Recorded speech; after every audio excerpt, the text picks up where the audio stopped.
Assalamu alaikum. My name is Kaj Hussain Nasir. Our topic of presentation is the separation of amino acid with the help of the paper chromatography.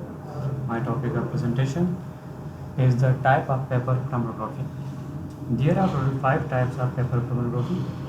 The first one is the ascending chromatography.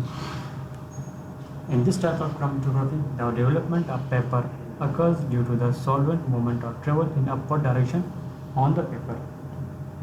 As the name indicates, the developing solvent is found to be moving in an upward direction. In this type of chromatography, a sufficient quantity of mobile phase is poured into the development chamber.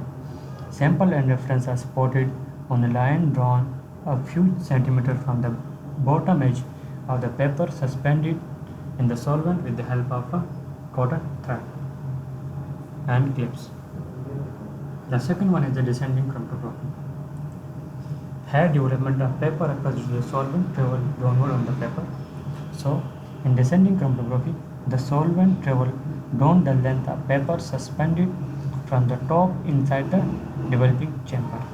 The paper with spotting on the line drawn a few centimeters from the top is clamped to the top.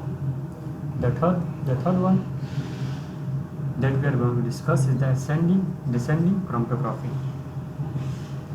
In this type of chromatography, actually it is a mixed type of chromatography where the solvent first travels upwards on the paper that is folded over a rod, and then after crossing the rod it moves in the downward direction, and in this way it separates the given sample into its individual components.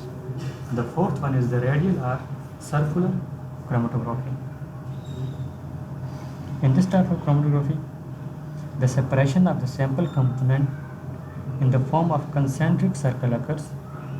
First of all, we will make a spot on the center, and then the paper is placed on a petri dish, and the spot will travel from the center into its edges, and in this way the separation will occur. The last and final one is the two-dimensional chromatography.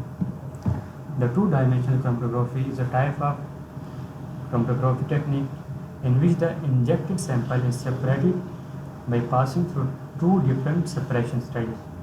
Two different chromatographic columns are connected in sequence, and the substance from the first system is transferred on the second column.